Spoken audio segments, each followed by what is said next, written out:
인천공항 출국장. 린은 매울라면 박스를 들고 서 있었습니다.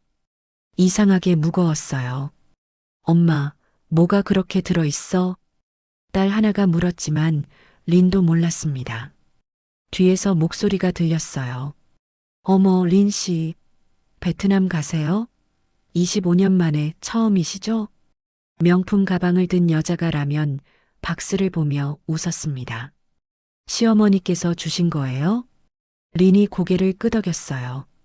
25년 사셨는데 라면을. 여자가 전화를 걸었습니다. 린 바로 옆에서 언니 린이 있어.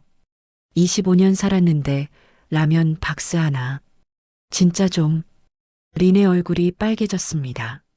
하나가 엄마 팔을 잡았어요. 엄마 괜찮아. 25년을 살았는데 나는 아직도 손님이다. 린은 생각했습니다. 비행기에 탔어요. 좌석에 앉아 박스를 무릎에 올렸습니다. 라면만 있기엔 너무 무거웠어요. 이 시간 전이 떠올랐습니다. 강순자가 차 트렁크에서 박스를 꺼내 건넸어요. 25년 동안 내가 먹었던 거야. 가져가. 어머니, 이거면 됐지. 차가 떠났습니다. 린은 박스만 들고 서 있었어요. 이 놀라운 반전의 전체 이야기가 궁금하시다면 잠시만 구독 버튼을 눌러주세요. 평범해 보이는 사람들의 숨겨진 이야기를 매일 전해드립니다. 비행기가 이륙했습니다. 린은 눈을 감았어요. 25년 전이 떠올랐습니다. 1998년 2월 베트남 호치민 공항. 18살 린은 엄마와 작별하고 있었습니다. 엄마는 심하게 기침을 했어요. 폐가 안 좋았습니다. 리나, 한국 가서 돈 벌어와. 엄마 병원비 보내줘. 엄마, 6개월만 기다려요. 돈 모으면 바로 보낼게요. 엄마가 린의 손을 잡았습니다. 따뜻했어요. 한국 음식 매운 거 많대. 잘 먹어야 해. 네, 엄마. 엄마가 손을 놓았습니다. 린은 게이트로 들어갔어요. 뒤돌아봤습니다. 엄마가 손을 흔들었어요. 마지막으로 본 엄마의 모습이었습니다. 인천공항에 도착했을 때 민호와 강순자가 마중 나와 있었어요. 강순자가 린을 위아래로 훑어봤습니다. 생각보다 건강해 보이네. 일 잘하겠어. 안녕하세요, 어머니. 따라와. 차를 타고 시골로 갔습니다. 우리 집은 가난해. 각오해야 해. 강순자가 말했어요. 네, 어머니. 시댁에 도착했습니다. 낡은 집이었어요. 벽지가 떨어져 있었고 마당에는 잡초가 많았습니다. 하지만 이상했어요. 동네 사람들이 수군거렸습니다. 강순자가 부동산으로 떼돈 벌었대. 근데 집은 왜 저 모양이야? 린은 그 말을 듣고 고개를 갸웃했습니다. 방에 들어가니 이불이 낡았어요. 그날 저녁 강순자가 매울라면을 끓여줬습니다. 빨간 국물이 보글보글 끓었어요. 먹어. 린이 한 입 먹었습니다. 입안이 불타올랐어요. 눈물이 났습니다. 콧물이 났어요. 못 먹겠어? 아니요. 먹을 수 있어요. 우리 집에 시집 왔으면 우리 음식 먹어야지. 린은 눈물 흘리며 먹었습니다. 첫 번째 매운 라면. 25년의 시작이었습니다. 3개월이 지났어요. 린은 간호조무사 학원에 다니고 있었습니다. 돈을 벌려고요. 어느 새벽 전화벨이 울렸습니다. 언니, 엄마가. 응? 엄마가 왜? 어젯밤에 돌아가셨어. 린의 세상이 무너졌습니다. 뭐라고? 뭐라고? 강순자가 나왔어요. 왜 이렇게 시끄러워? 어머니, 엄마가 돌아가셨어요. 그래, 안 됐네. 어머니, 비행기 값 좀 빌려주세요. 내일에서 꼭 갚을게요. 3개월 살았는데 무슨 돈이 있어? 안 돼. 어머니, 죽은 사람은 안 돌아와. 포기해. 리는 엄마 장례식에 가지 못했습니다. 전화로만 동생의 울음을 들었어요. 언니, 엄마가 마지막까지 언니 기다렸어. 돈 보내준다고 했잖아. 리는 방에서 일주일을 울었습니다. 강순자는 그 방문을 열지 않았어요. 2년이 지났습니다. 리는 한국 생활에 조금씩 적응하고 있었어요. 하지만 여전히 매운 라면을 먹었습니다. 강순자가 매일 끓여줬으니까요. 이거나 먹어. 다른 반찬은 돈 들어. 리는 참았습니다. 매운 게 입안을 태워도 참았어요. 눈물이 나도 참았습니다. 엄마를 위해 돈을 모아야 했으니까요. 하지만 엄마는 이미 돌아가셨습니다. 어느 날 동네 슈퍼에 갔어요. 문을 열고 들어가는데 누군가 말을 걸었습니다.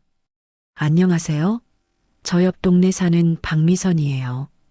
돌아보니 샤넬 가방을 든 여자가 서 있었어요. 명품 옷에 반짝이는 액세서리를 하고 있었습니다. 일본인 며느리라고 했어요. 린 씨죠? 베트남에서 오셨다고 들었어요. 네. 박미선은 화사하게 웃었습니다. 린의 낡은 옷과 명품으로 치장한 박미선. 대비가 너무 선명했어요. 린 씨는 친정 자주 가세요? 린의 가슴이 철렁했어요. 엄마 얼굴이 떠올랐습니다. 마지막으로 본 그 모습이. 못 가요. 목소리가 떨렸습니다. 어머, 왜요? 비행기 값이 부담되세요? 박미선이 고개를 갸웃했어요. 저는 3개월에 한 번씩 가요. 시어머니께서 1등석 표 끊어주세요. 용돈도 주시고요. 1등석이요? 리는 엄마 장례식도 못 갔는데 3개월 살았다고 비행기 값을 안 주셨는데 시어머니께서 정말 잘해주세요. 우리 시어머니는 저를 딸처럼 생각하신대요. 명품도 사주시고 친정 갈 때마다 선물 보내라고 돈 주시고. 박미선이 웃으며 말했어요. 리는 숨이 막혔습니다. 딸처럼요? 강순자는 린을 한 번도 그렇게 대한 적이 없었어요. 린 씨 시어머니는 어떠세요? 잘해주세요? 박미선이 물었습니다. 린은 대답할 수 없었어요. 뭐라고 말해야 할까요? 매운 라면만 끓여주신다고요? 엄마 죽었을 때 비행기 값도 안 주셨다고요? 잘해주세요. 거짓말이었습니다. 박미선이 고개를 끄덕였어요. 다행이네요. 요즘 시어머니들 외국인 며느리한테 안 좋게 하는 경우 많다던데. 리는 고개를 숙이고 물건을 골랐습니다. 라면을 집어들었어요. 강순자가 사오라고 했으니까 10개를 바구니에 담았습니다. 어머, 린 씨도 라면 좋아하세요? 아니요. 시어머니께서 매일. 말을 멈췄습니다. 아, 시어머니께서 해주시는 거구나. 박미선이 웃었어요. 하지만 그 웃음이 린에게는 비웃음처럼 느껴졌습니다. 좋으시겠다. 우리 시어머니는 제가 좋아하는 일식, 양식 다 해주세요. 요리 교실도 보내주셨어요.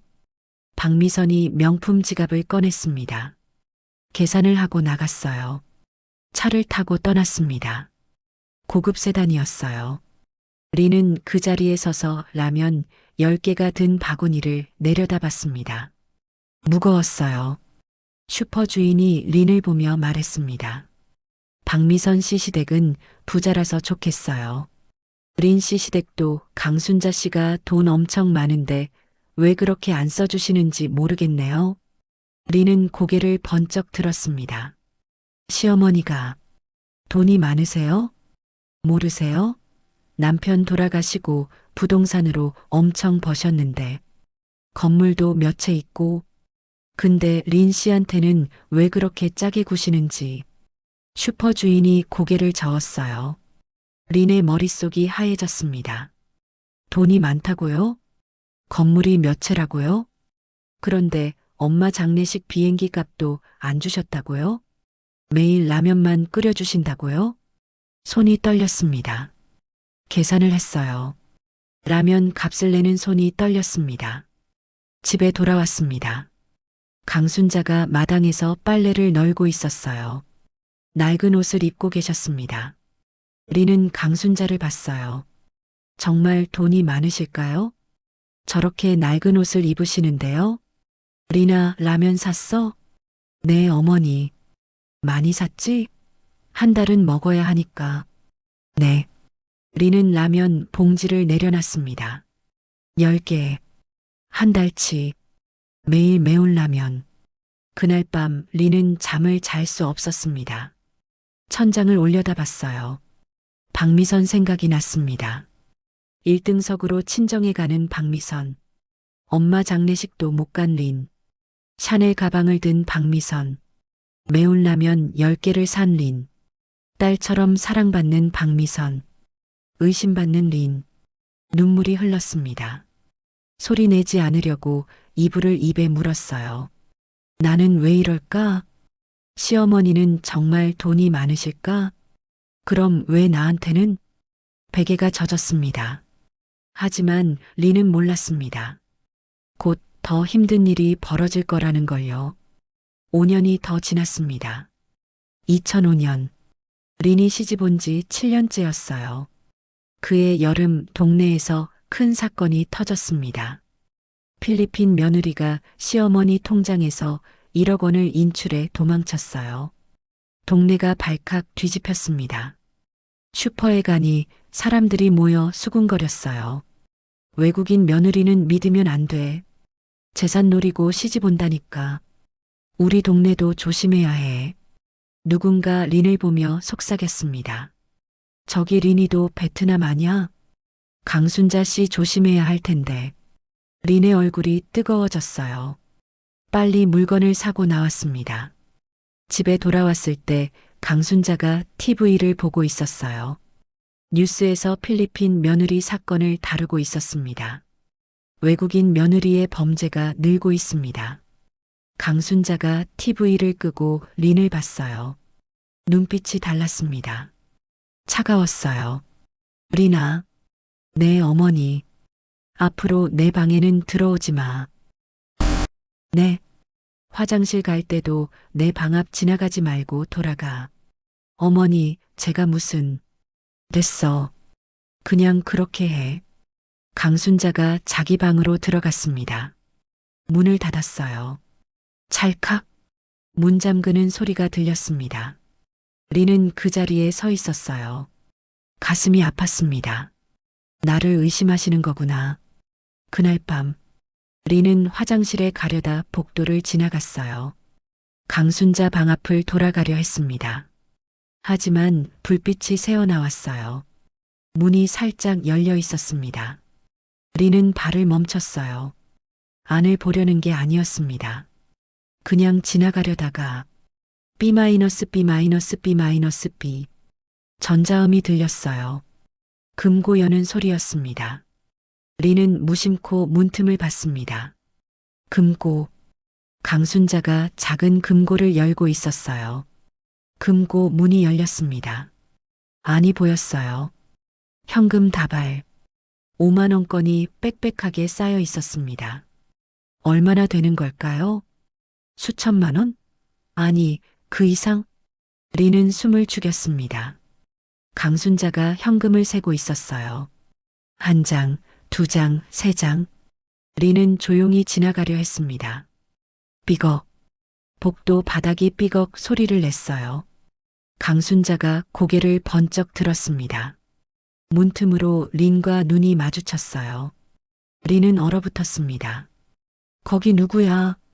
강순자가 소리쳤어요. 어머니. 화장실. 강순자가 금고를 쾅 닫고 일어났습니다. 문을 활짝 열었어요. 맞지? 아니요, 저는. 내 금고 봤지. 어머니, 정말 아니에요. 그냥 지나가다가.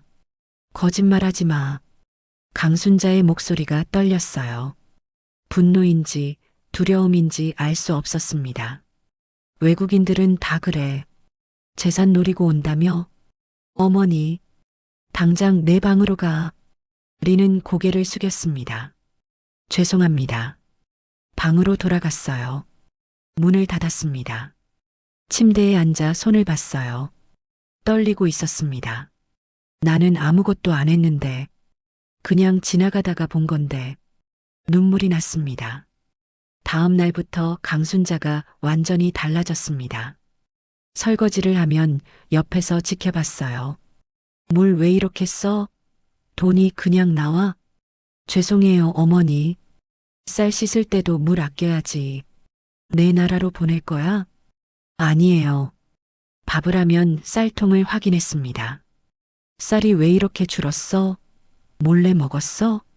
저는 안 먹었어요. 거짓말. 외국인들은 다 거짓말쟁이야. 청소를 하면 뒤따라다니며 감시했어요. 구석구석 다 보려고 그래. 뭐 숨길 때 찾는 거야? 어머니, 그냥 청소하는 거예요. 내 방 열쇠 어디 있는지 보려는 거지. 리는 아무 말도 할 수 없었습니다. 저녁마다 매운라면을 끓여줬어요. 이거나 먹어. 다른 반찬 해주면 또 우리 집 살림 다 알아보려고 할 테니까. 리는 눈물 흘리며 라면을 먹었습니다. 매일, 매일, 매일. 어느 날 린이 마당에서 빨래를 널고 있었어요. 강순자가 나왔습니다. 린이 너는 빨래를 다 빼서 다시 널었어요. 이렇게 해야지. 내가 하면 안 말아. 네, 어머니. 넌 우리 집 살림에 관심 많지? 빨래 너는 것도 집 구조 보려는 거지? 아니에요, 어머니. 거짓말. 강순자가 돌아갔습니다. 리는 그 자리에 주저앉았어요. 하늘을 올려다봤습니다. 파란 하늘이었어요. 엄마 생각이 났습니다. 엄마, 나 언제까지 이래야 해? 하지만 엄마는 대답하지 않았습니다. 리는 몰랐습니다.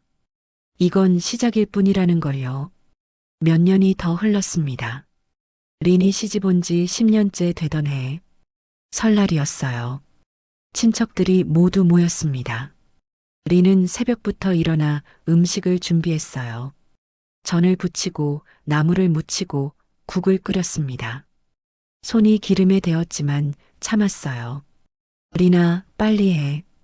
사람들 온다. 강순자가 재촉했습니다. 네, 어머니. 친척들이 도착했어요. 새해 복 많이 받으세요. 어머, 음식 진수성찬이네. 린이 차린 음식이었습니다. 하지만 아무도 린에게 인사하지 않았어요.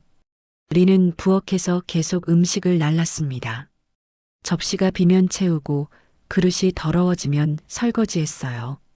이모부, 전 더 드세요. 린이 접시를 내밀었습니다. 아, 됐어요. 근데 린 씨, 베트남은 설날 안 쇠나요? 쇠는데. 한국에서 사니까. 고향 생각 안 나요? 가족들 보고 싶고. 린의 가슴이 아팠어요. 엄마 얼굴이 떠올랐습니다. 네, 보고 싶어요. 그래도 참아야죠, 뭐. 시집 왔으니까. 친척이 웃으며 돌아섰어요. 린은 빈 접시를 들고 부엌으로 갔습니다. 식사가 끝나고 거실에 모였어요. 자, 가족 사진 찍어요. 민호의 사촌이 카메라를 들었습니다. 다들 모이세요.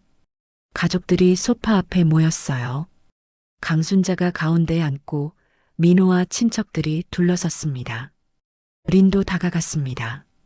하나당시 5세의 손을 잡고요. 린 씨는 됐어요. 민호의 고모가 손을 저었습니다. 음식 상태 좀 봐줘요. 식혜 더 필요한 것 같던데. 하지만 가족 사진이잖아요. 린 씨는 나중에 따로 찍어요.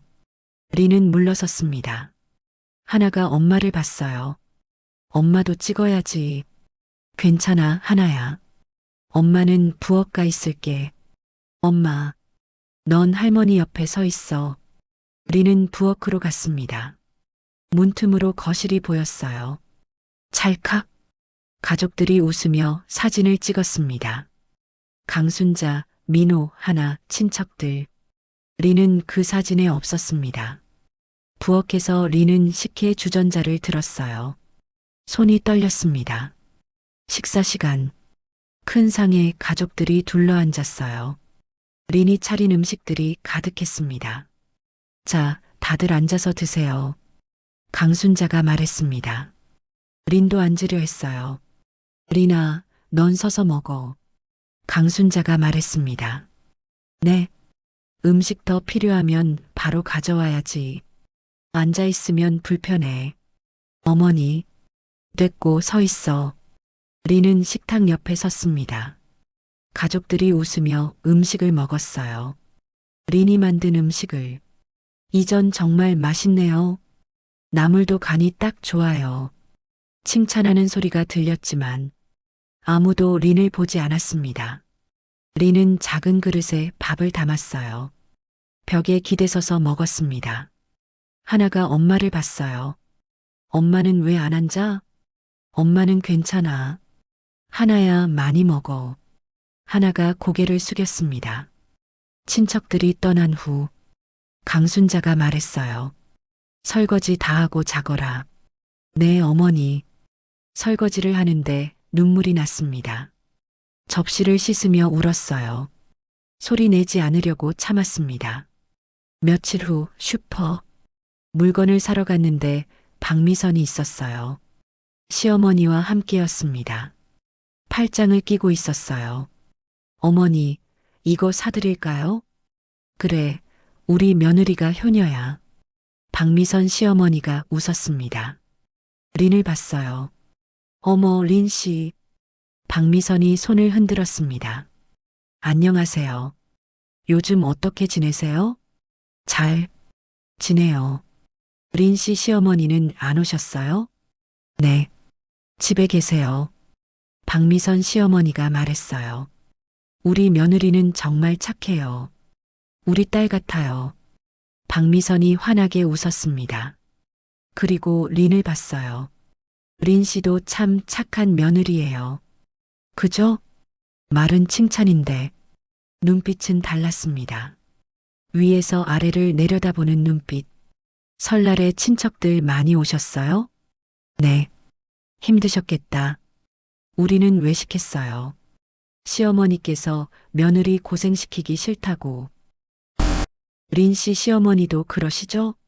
린은 대답하지 못했습니다. 박미선이 명품 가방을 들었어요. 이거 시어머니께서 사주신 거예요. 설날 선물이래요. 린 씨는 뭐 받으셨어요? 저는. 린의 목소리가 떨렸습니다. 아무것도. 어머, 그래도 마음은 받으셨죠? 박미선이 웃었어요. 하지만 그 웃음이 비수처럼 꽂혔습니다. 그럼 저희 먼저 갈게요. 백화점 가기로 했거든요. 박미선이 시어머니와 나갔습니다. 고급차가 기다리고 있었어요. 린은 그 자리에 서서 봤습니다. 손에 든 건 매운라면 한 봉지. 박미선은 명품 가방. 린은 라면. 박미선은 팔짱 낀 시어머니. 린은 식탁에도 못 앉는 며느리. 박미선은 가족사진 속. 린은 사진박. 슈퍼를 나왔어요. 하늘을 올려다봤습니다. 눈물이 흘렀어요. 나는 정말 가족이 아닌가.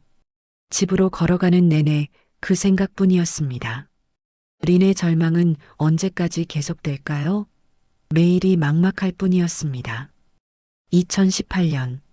린이 시집 온 지 20년째 되는 해였습니다. 민호의 사업이 완전히 망했고 그로 인해 빚이 5천만 원이나 쌓여 있었어요.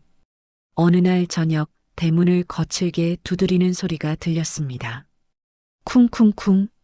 린이 떨리는 손으로 문을 열었을 때 검은 옷을 입은 남자 셋이 협박하듯 서 있었어요. 박민호 있어? 지금 없는데요. 린의 목소리가 떨렸습니다. 일주일 안에 5천만 원 안 갚으면 죽여버린다고 전해. 남자가 바닥에 침을 뱉고 돌아서서 가버렸고 린은 떨리는 손으로 문을 닫으며 그 자리에 주저앉을 뻔했어요. 5천만 원이라니 대체 민호가 무슨 짓을 한 걸까요?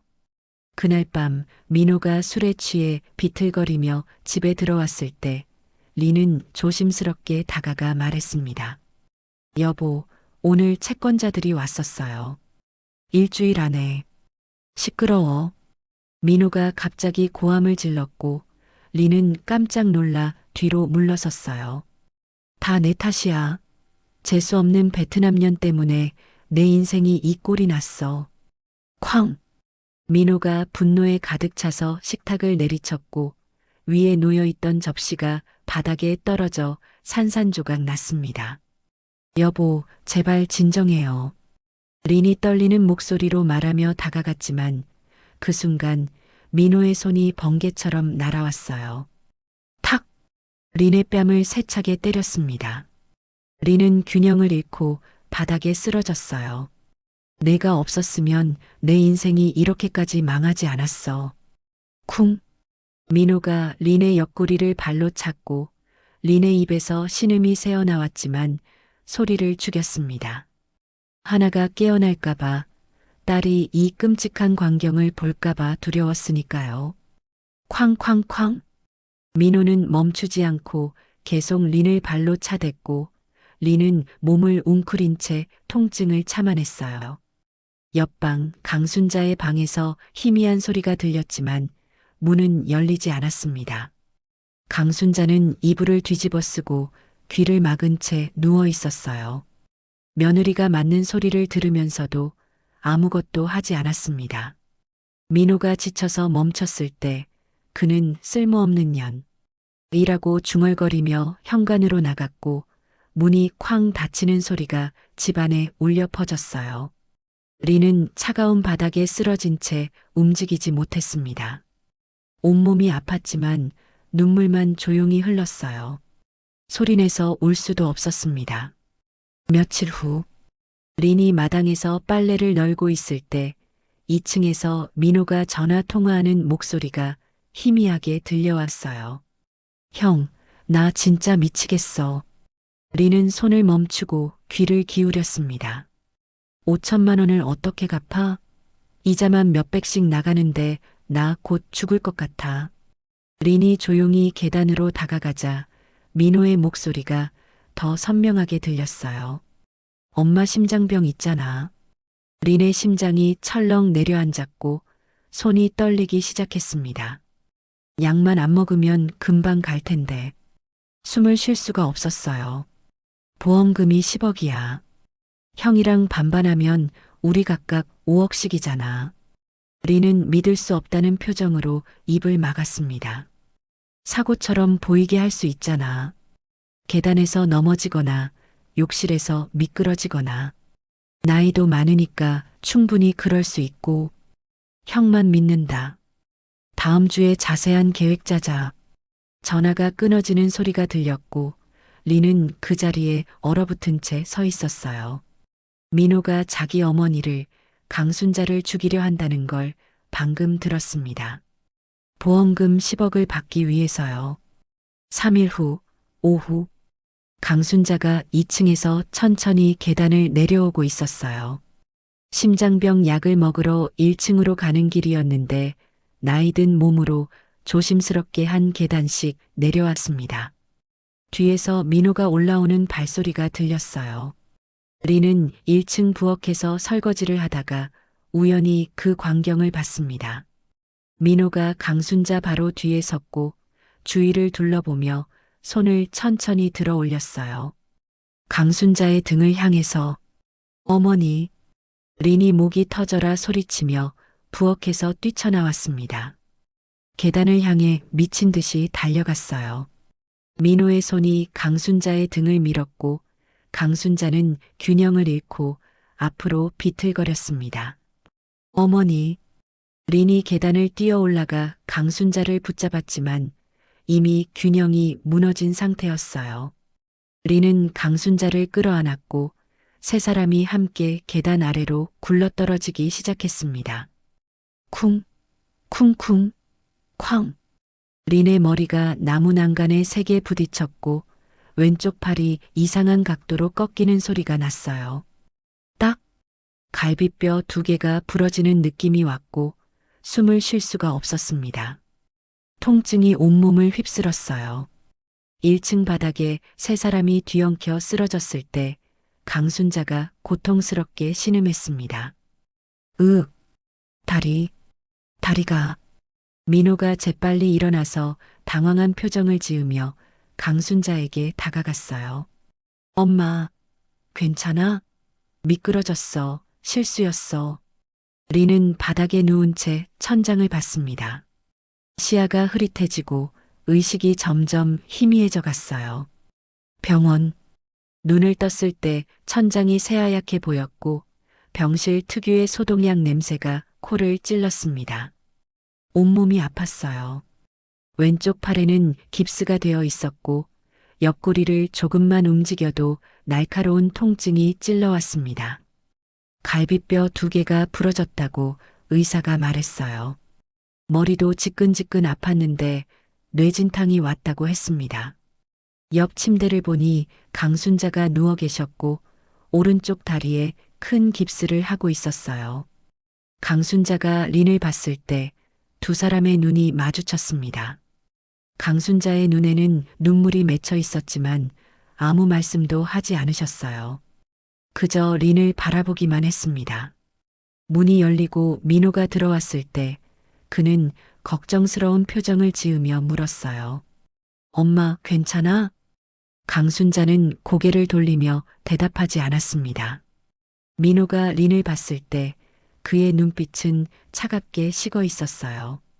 강순자가 잠든 후 민호가 린의 침대로 다가와 낮고 위협적인 목소리로 속삭였습니다. 괜히 내가 끼어들어서 일이 더 커졌잖아. 가만히 있었으면 깔끔하게 끝났을 텐데. 린은 믿을 수 없다는 표정으로 민호를 봤어요. 여보, 어떻게 그런 말을. 입 닫혀. 앞으로 쓸데없는 짓 하지 말고 내일이나 신경 써. 민호가 냉랭하게 말하고는 병실을 나가버렸고 문이 닫히는 소리가 쿵 하고 울렸습니다. 린은 천장을 바라보며 눈물을 흘렸어요. 팔도 갈비뼈도 머리도 아팠지만 가장 아픈 건 마음이었습니다. 25년을 참으며 살았는데 엄마 장례식도 못 갔고 매일 매운라면만 먹었고 가족 사진에도 들어가지 못했고 남편에게 맞았고 시어머니를 목숨 걸고 구했는데 돌아온 건 괜히 끼어들어서라는 말뿐이었습니다. 린은 고개를 돌려 창밖을 봤어요. 비가 내리고 있었고 빗방울이 유리창을 타고 흘러내렸습니다. 나는 언제까지 이렇게 살아야 하는 걸까? 더 이상 견딜 수 없었습니다. 2022년 린이 시집 온 지 24년째 되는 해였습니다. 병원에서 태어난 후 린은 밤마다 깊은 생각에 잠겼어요. 깁스한 팔을 보며 부러진 갈비뼈가 아물어가는 통증을 느끼며 린은 결심했습니다. 더 이상은 안 되겠다고. 어느 날 저녁 린은 떨리는 손으로 강순자의 방문을 두드렸어요. 똑똑, 들어와. 강순자의 목소리가 들렸고 린은 문을 열고 들어가 무릎을 꿇고 앉았습니다. 어머니, 저 이혼하고 싶어요. 말하는 순간 눈물이 흘렀지만 린은 고개를 들고 강순자를 똑바로 쳐다봤어요.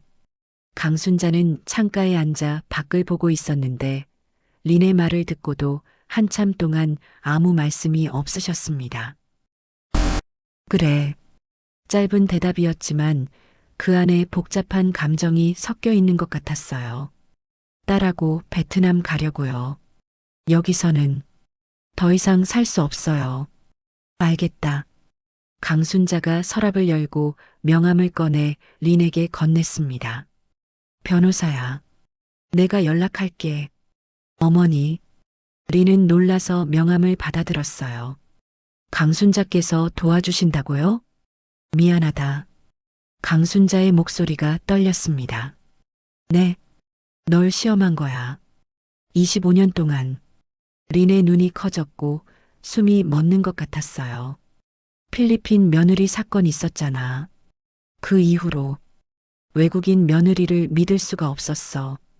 강순자가 고개를 돌려 린을 봤을 때 그 눈에는 눈물이 고여 있었습니다. 그래서 일부러 차갑게 대했어. 일부러 매울라면만 끓여줬고, 일부러 돈 없다고 했어.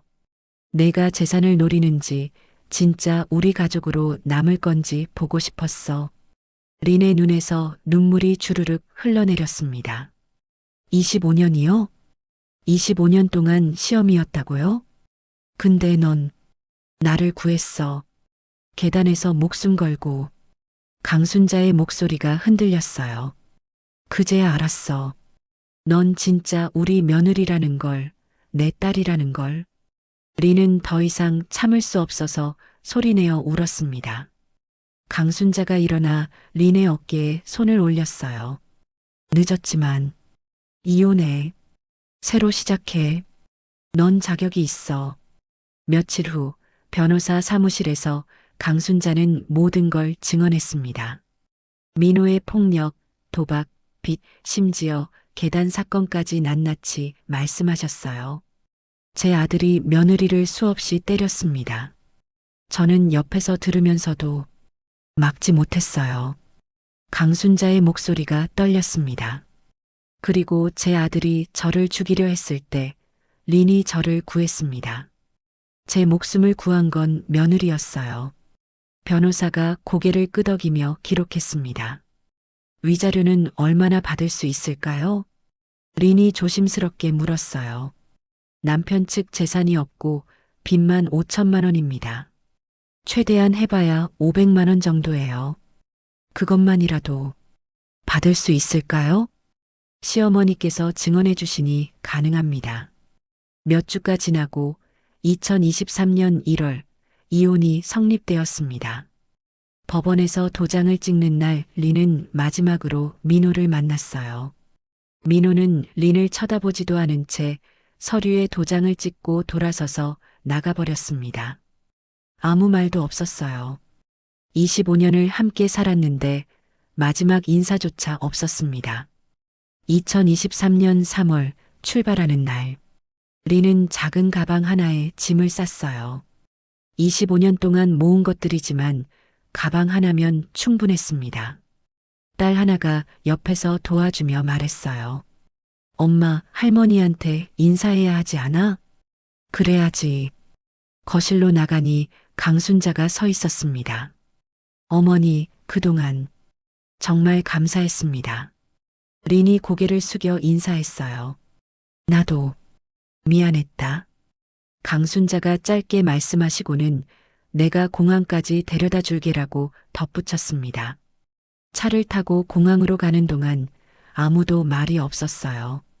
창밖으로 익숙한 풍경이 지나갔고 린은 25년을 살았던 이 땅과 작별하고 있었습니다. 공항에 도착했을 때 강순자가 차를 세우고 트렁크를 열었어요. 그리고 빨간색 박스를 꺼내 린에게 건넸습니다. 매운라면 박스였어요. 25년 동안 내가 먹었던 거야. 가져가. 린의 가슴이 무너졌습니다. 25년을 살았는데, 25년을 참았는데, 25년을 견뎌냈는데, 받은 게 매운라면 한 박스라니. 어머니, 목이 메어 더 이상 말할 수 없었어요. 이거면 됐지. 조심해서 가거라.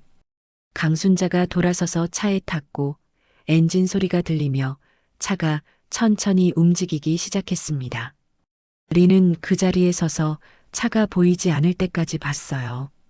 25년을 함께 살았던 시어머니가 이렇게 떠나갑니다. 하나가 엄마 어깨를 감싸며 말했어요. 엄마, 괜찮아? 응, 괜찮아. 하지만 린의 손은 떨리고 있었고 눈에는 눈물이 고여 있었습니다. 박스를 들어 올렸을 때 이상하게 무거웠어요. 라면만 있기엔 너무 무거운 무게였는데 린은 아무 생각도 하지 못했습니다.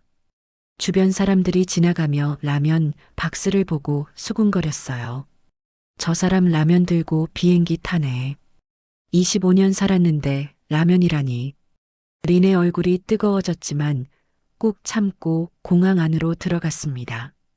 25년의 무게가 이 빨간 라면 박스 안에 담겨 있는 것 같았어요. 하지만 린은 아직 몰랐습니다. 이 박스 안에 진짜 무엇이 들어있는지. 비행기가 베트남 호치민 공항에 착륙했을 때 린의 심장이 빠르게 뛰고 있었어요. 25년 만에 돌아온 고향이었습니다. 비행기 문이 열리자 더운 공기가 확 밀려 들어왔어요. 린은 그 익숙한 열기에 눈물이 났습니다. 이 냄새, 이 온도, 이 모든 게 그리웠던 고향의 감촉이었으니까요. 하나가 엄마 손을 꼭 잡으며 물었어요. 엄마, 할머니 집 가는 거지? 응, 가자. 린은 딸의 손을 더 세게 잡았습니다. 택시를 타고 친정 마을로 가는 동안 창밖으로 베트남 풍경이 지나갔어요. 오토바이가 가득한 거리, 베트남어로 쓰인 간판들, 노점상에서 나는 쌀국수 냄새까지. 린은 창문에 이마를 대고 그 모든 풍경을 눈에 담았습니다. 모든 게 그리웠던 것들이었으니까요. 마을에 도착했을 때 린은 차에서 내려 작은 집을 바라봤어요. 25년 전 그대로였습니다. 낡았지만 여전히 그 자리에 서 있었어요. 떨리는 손으로 문을 두드렸습니다. 동생이 문을 열었어요. 린을 보는 순간 눈물을 터뜨렸습니다. 언니, 미안해. 이제야 왔어. 두 사람은 꽉 안았어요. 집 안으로 들어가니 작은 제단 위에 엄마의 영정사진이 놓여 있었습니다.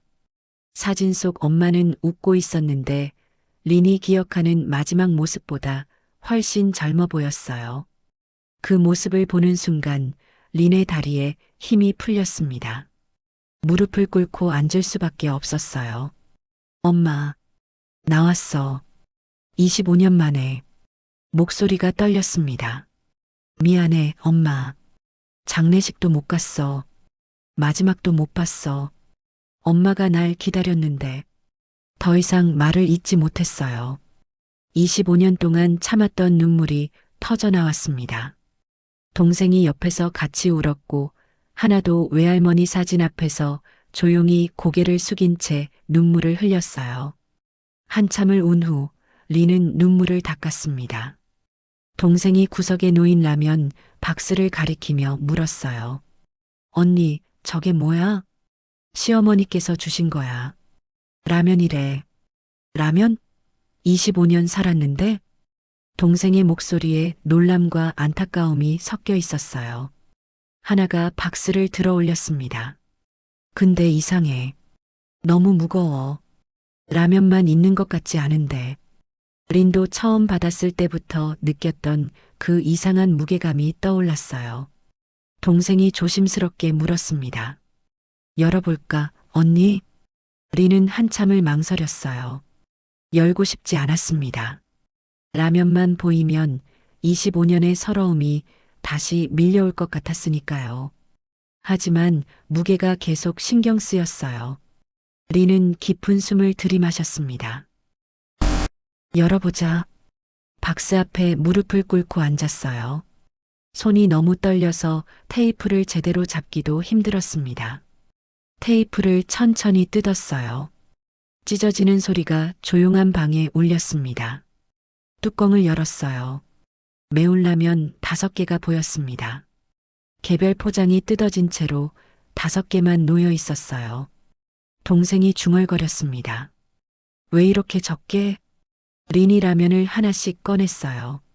하나, 둘, 셋, 넷, 5. 다 꺼내고 박스 밑을 봤을 때 숨이 멎었습니다. 현금 다발. 5만 원권 지폐가 벽돌처럼 두껍게 묶여 있었어요. 하나가 아니었습니다. 둘, 셋, 넷.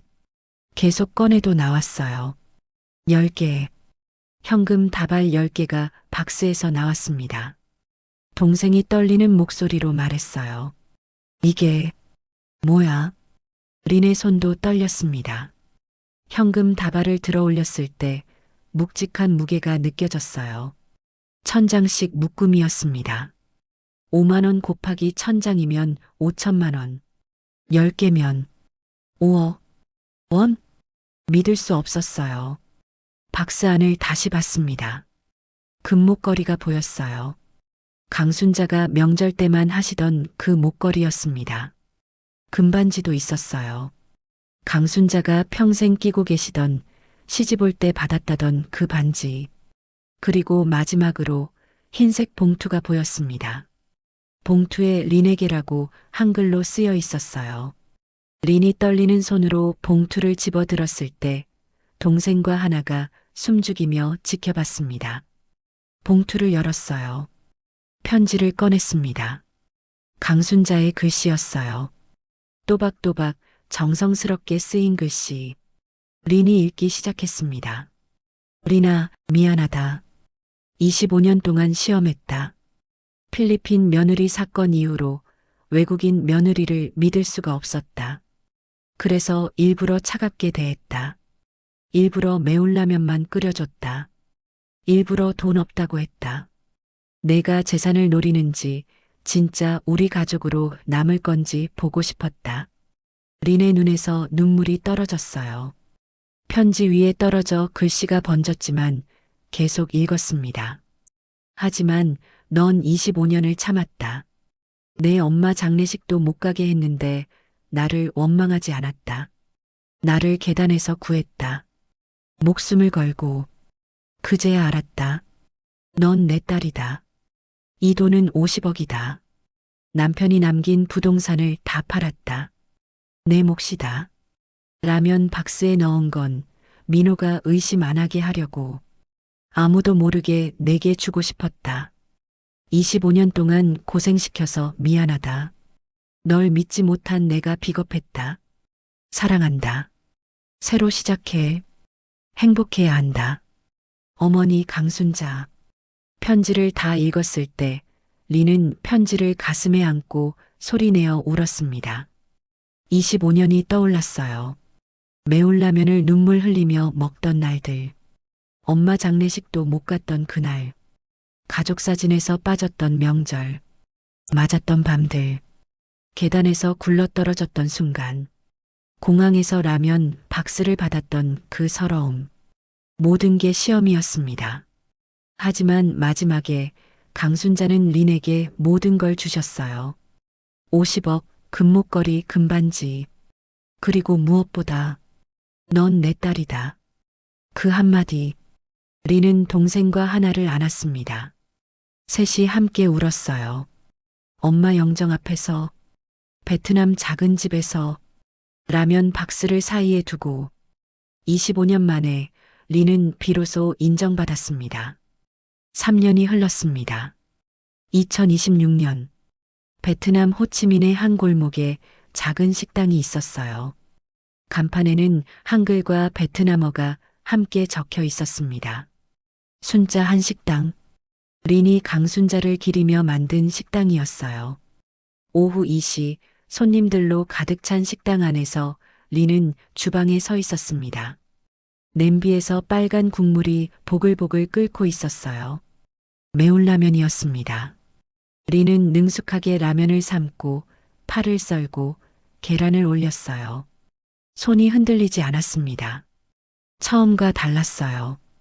25년 전 한국에서 처음 매운 라면을 먹었을 때는 눈물이 날 만큼 매웠는데 지금은 그 맛이 익숙했습니다. 아니, 익숙한 걸 넘어서 소중해졌어요. 린 언니 매운 라면 2그릇 더요. 직원이 주방으로 소리쳤습니다. 알았어. 린은 웃으며 대답했어요. 매운 라면은 이 식당의 인기 메뉴였습니다. 베트남 사람들은 매운 걸 좋아했고 한국식 매운 라면은 특히 인기가 많았어요. 라면을 그릇에 담았습니다. 예쁘게 담아서 손님 테이블로 가져갔어요. 맛있게 드세요. 손님이 환하게 웃었습니다. 감사합니다. 여기 라면 정말 맛있어요. 린도 웃었어요. 진심으로요. 25년 동안 눈물 흘리며 먹었던 그 라면이 이제는 사람들을 행복하게 만들고 있었습니다. 카운터로 돌아오니 하나가 서 있었어요. 이제 27이 된 딸은 린을 닮아 차분하고 침착했습니다. 엄마, 이번 달 매출 나왔어. 작년보다 20% 올랐어. 그래, 다행이다. 엄마, 매울라면 레시피 물어보는 사람 많아. 비법 있어? 리는 잠시 생각했어요. 사랑으로 끓이는 거야. 뭐? 강순자 어머니께서 25년 동안 나한테 매울라면을 끓여주셨거든. 그 라면 안에 사랑이 있었어. 나는 그걸 이제야 알았어. 하나가 엄마를 안았습니다. 엄마, 이번 주에 한국 가는 거 맞지? 응. 어머니 묘소 가려고. 나도 같이 갈까? 괜찮아. 엄마 혼자 다녀올게. 식당 봐줘야지. 며칠 후, 리는 비행기를 타고 한국으로 갔어요. 3년 전과 똑같은 인천공항이었지만 린의 마음은 달랐습니다. 이번에는 라면 박스를 들고 오는 게 아니라 직접 산 라면을 들고 왔어요. 택시를 타고 묘소로 갔습니다. 산길을 올라가니 강순자의 묘소가 보였어요. 비석 앞에 무릎을 꿇고 앉았습니다. 작은 비석이었어요. 이름만 새겨져 있었습니다. 어머니, 다녀갈게요. 린의 목소리가 떨렸습니다. 늦었지만 인사드리러 왔어요. 가방을 열어 매울라면 한 봉지를 꺼냈어요. 비석 앞에 조심스럽게 놓았습니다. 편지 받았어요. 5억 원도 금목걸이도 금반지도 다 받았어요. 눈물이 났습니다. 그걸로 새로 시작했어요.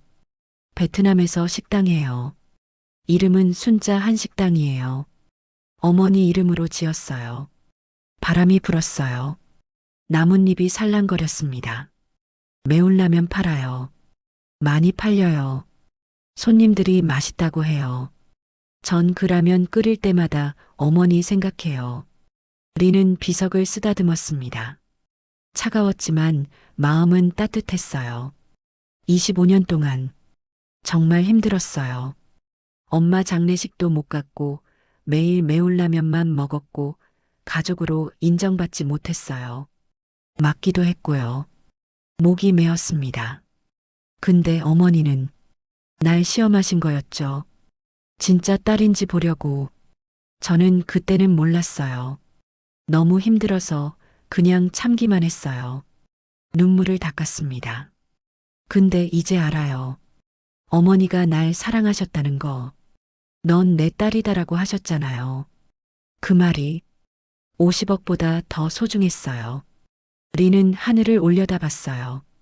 파란 하늘이 보였습니다. 행복해요, 어머니. 덕분에 새로 시작했어요. 하나도 잘 크고 있고 식당도 잘 되고 있어요. 웃었어요. 그리고 이제는요. 리는 비석 앞에 놓인 라면을 봤습니다. 빨간 봉지.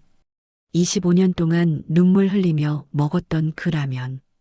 이제는 매운 게 무섭지 않아요. 진심이었습니다. 매운 라면은 이제 고통의 상징이 아니었어요. 사랑의 상징이었습니다. 강순자가 25년 동안 끓여주셨던 사랑이 담긴 라면. 린이 이제 다른 사람들에게 나눠주는 행복이 담긴 라면. 사랑해요, 어머니. 린은 절을 했습니다. 깊게, 진심으로요. 일어나서 한참을 비석을 바라봤어요. 내년에도 올게요. 매년 올게요. 돌아서서 걸었습니다. 뒤돌아보니 라면 봉지가 햇빛에 반짝였어요. 빨간색이 선명했습니다. 25년의 이야기가 그 안에 있었어요. 차가웠던 손이 따뜻해진 이야기. 고생이었던 라면이 사랑이 된 이야기. 구박이었던 것들이 지킴이었던 이야기. 시험이었던 25년이 가족이 된 이야기. 리는 묘소를 떠났습니다. 공항으로 가는 택시 안에서 창밖을 봤어요. 한국 풍경이 지나갔습니다. 25년을 살았던 곳, 고생했던 곳, 하지만 사랑도 받았던 곳. 다시 베트남으로 돌아갈 거예요. 식당으로요. 새로운 삶으로요. 비행기에 탔습니다. 좌석에 앉아 눈을 감았어요. 강순자의 목소리가 들리는 것 같았습니다. 행복해라, 리나. 네, 어머니. 행복하게 살게요. 마음속으로 대답했어요. 비행기가 이륙했습니다. 한국이 멀어졌어요. 하지만 린의 마음속에 강순자는 영원히 남아있을 거예요. 그리고 매일 아침 식당에서 매운라면을 끓일 때마다 린은 기억할 겁니다. 사랑은 때로 매운 것처럼 아프지만 결국엔 따뜻하다는 걸요. 창밖으로 구름이 보였습니다. 하얗고 부드러웠어요. 린은 웃었습니다. 처음으로 진심으로 행복한 미소였습니다.